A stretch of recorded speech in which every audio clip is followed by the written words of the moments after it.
Welcome to this e-learning package from the Sussex Resilience Forum. This package will cover the purpose of the plan, the roles and responsibilities of SRF members in the community, the recovery structures that will be put in place, and how the needs of the community are understood. You can stop and replay this package at any time.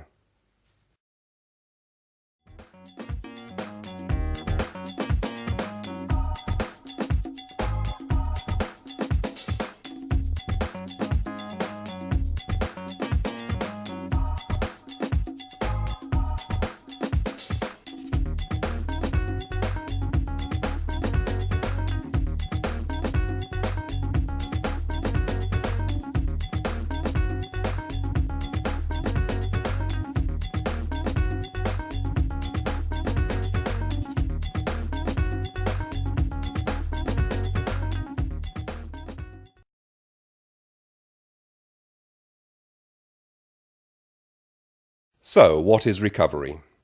Chapter 5 of Emergency Response and Recovery defines recovery as the process of rebuilding, restoring and rehabilitating community following an emergency. The recovery phase is easily categorized as the longest element of the emergency. Where a response phase could last a few days at most, the recovery will most probably continue for years past the initial incident. The Sussex Resilience Forum Recovery Plan details the roles and responsibilities for organisations in Sussex to assist communities to recover from emergencies. The Recovery Plan details the arrangements for recovery across Sussex and sets out the expectations on organisations in relation to the rebuilding, restoring and rehabilitating of the community.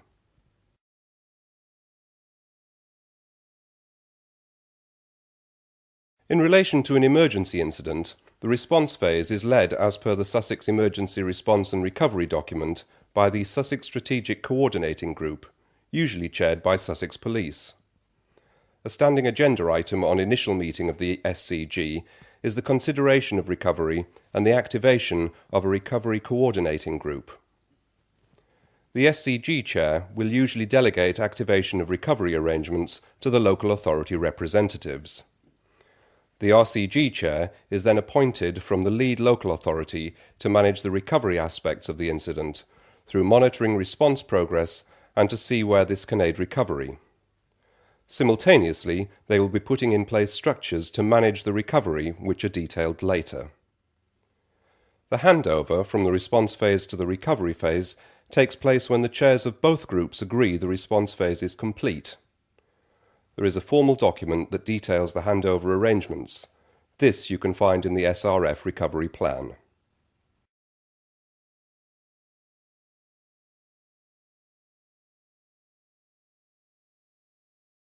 The structure of the Recovery Coordinating Group is shown here. The formation of the Recovery Group is led by the appointed lead from the local authority. The formation of smaller subgroups is dependent on the initial incident and the needs already noted. The smaller subgroups are shown here, and we will go into these in more detail shortly. The default terms of reference for the Recovery Coordinating Group is explained in the SRF plan, but they are to restore the following key services as a matter of priority, accompanied by a list of identified priority services. Agree and review an overarching recovery strategy. Establish a collaborative and flexible approach to helping Sussex communities recover from this incident and achieve relative normality, using individual and collective resources and coordinating funding arrangements where possible. Establish and maintain communication channels with the public.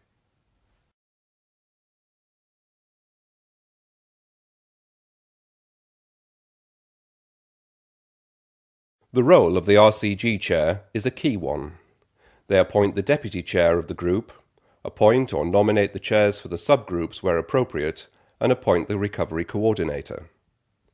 The coordinator is a pivotal role and will provide support to the RCG chair to enable swift follow-up on RCG actions which are not delegated to the subgroups.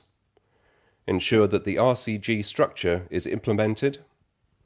Establish, coordinate and oversee the work of the RCG Secretariat. function as the focal point of contact for the overall coordination of the recovery phase when the RCG is not sitting, arrange for an appropriate office space for the RCG.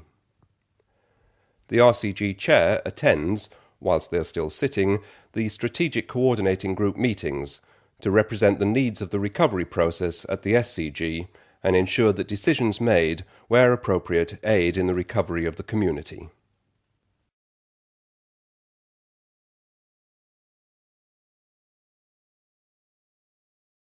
The remit of the Health and Welfare subgroup is to coordinate the recovery of health and welfare provision for those people and health and social care services affected by the incident in support of a return to relative normality. It is required to assess the health and social care requirements for those affected, and take the leading role in facilitating the recovery of the affected community's health and welfare needs. Coordinate the provision of a full range of practical assistance, support, and where necessary, counselling to those directly or indirectly affected by the emergency. Enable the community to have easy access to health and welfare assistance. The Business and Economic Recovery subgroup is required to assess the economic implications for the affected area, and if there are any economic impacts that will affect areas outside the area affected by the incident.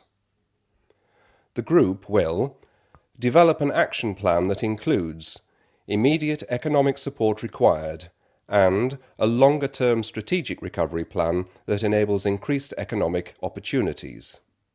Establish a proactive and integrated framework of support for business such that businesses can resume trading as soon as possible.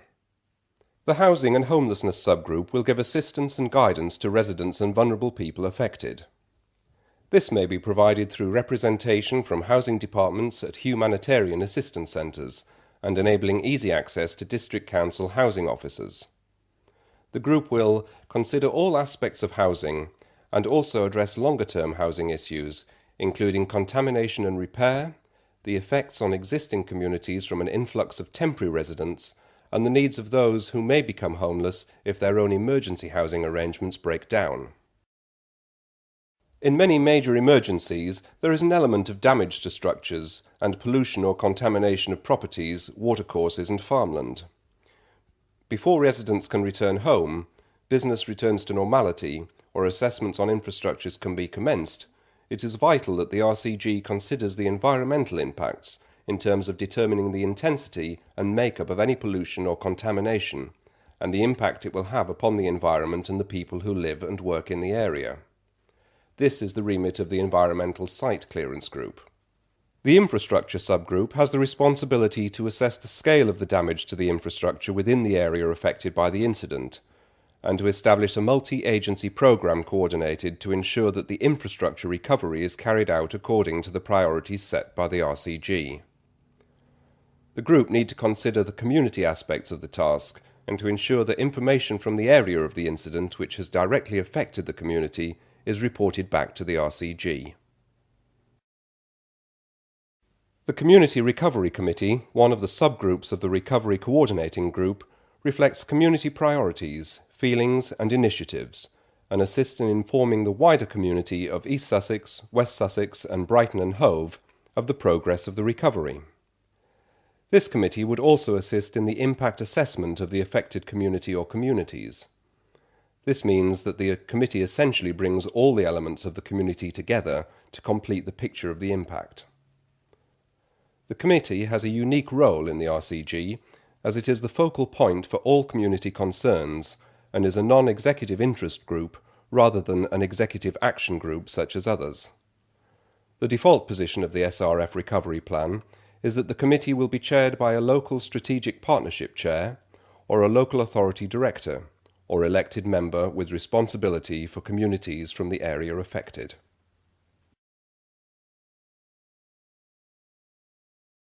The Gold Information Group will support the communications activity of the RCG and its subgroups, and continue to set the overall direction for multi-agency communications activity.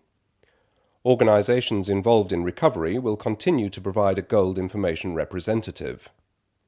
The role of the Finance Group is to explore, pursue and manage different streams for financial aid, to advise on recording of expenditure to aid reimbursement, to audit and monitor all recovery work expenditure and report on this to the RCG, to consider any litigation, criminal or public inquiry issues, providing advice to the RCG and its other subgroups, and to provide the link to the coroner's activities and expenditure.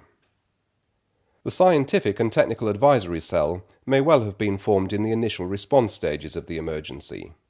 The STAC, as it is commonly known, provides, as the name suggests, advice on the technical and scientific impacts of the emergency, and what may need to be considered in terms of response and recovery to the SCG and RCG respectively.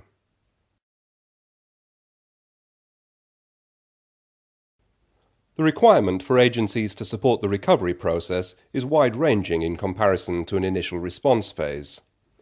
The areas of the organisation that do not traditionally respond may have actions to undertake as part of the recovery process.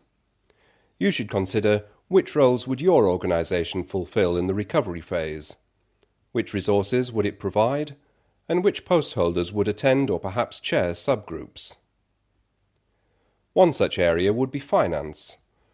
The use of coordination in the expenditure during the recovery phase will lead to less duplication and could also provide greater savings with coordinated purchasing. Detailed records of the expenditure by organisations are imperative, and there may be opportunities to claim funds back from central government or to apply for funding, e.g. regenerate damaged areas.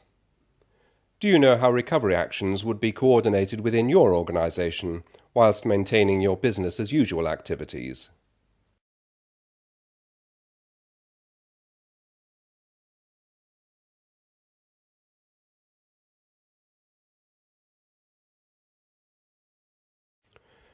Throughout the recovery process, the aim is to return to the new normality. Thus it may be that agencies will for some time work in an enhanced business as usual basis.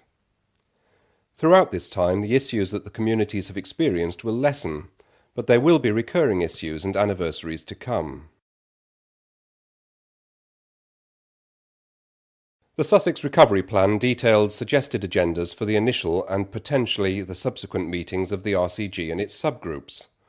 The agendas should ensure that all members of the RCG are able to gain an understanding of the impacts, relay and address important issues for resolving, and to ensure all members agree a plan to respond to the needs of the community.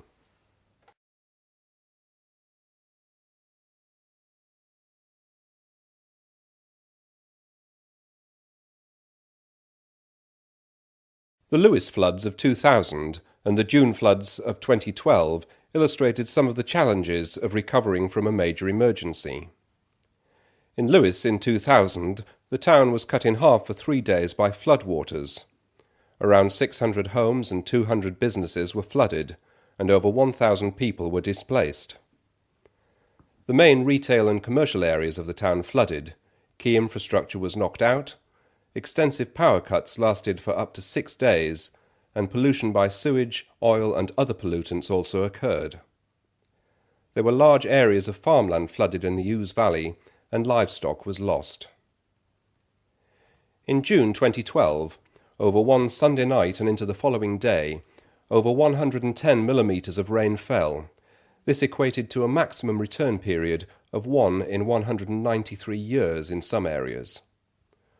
Over 450 properties experienced flooding. Roads were flooded, and the Arran district was worst hit, with over 350 properties flooded. Efforts continue to support affected residents in dealing with the effect this incident had on their homes and circumstances. The lessons learned from both of these recent incidents in Sussex are shown here. More often than not, it is the recovery phase that can be tougher than the immediate incident. Once the flooding has subsided, or has been pumped away, the recovery process for those affected takes a long time. In a number of flood-affected areas, some residents took over a year to return to their properties. This then has an impact on local services to adapt and respond to the changing needs of those affected, and indeed to those not directly affected. It is vital, as with the response phase, that the flow of information is good, and that messages are clear, concise, and accurate. People during the recovery phase will contact a number of different agencies for differing needs, and it is important that the information they are provided with is accurate and clear, as this ensures a smooth process for the recovery. Regular updates to the public are vital to ensure all those affected are communicated with. Traditional, or indeed more modern methods such as social media all need to be considered, especially as those out of their homes may not have access to their usual methods, such as when their laptop or PC is lost in floodwater. It is vital to ensure that those affected are involved in the planning of the recovery phase, as this will ensure that the new normality is restored as soon as is possible, but with the views of the community considered. Community input at this stage is a prime opportunity to look at the new normality and see if changes can be incorporated to improve local conditions. And local groups may indeed be well placed to offer practical support to affected residents. Having almost completed this e-learning module, we would urge you to obtain a copy of the Sussex Resilience Forum Recovery Plan. Read through the roles and responsibilities and consider the roles that you are likely to be asked to undertake. The Sussex Resilience Forum Recovery Plan is available through your usual contacts internally for emergency planning or management, the National Resilience Extranet, if you have access, the East Sussex County Council's website, or you can contact the Sussex Resilience Forum Secretariat.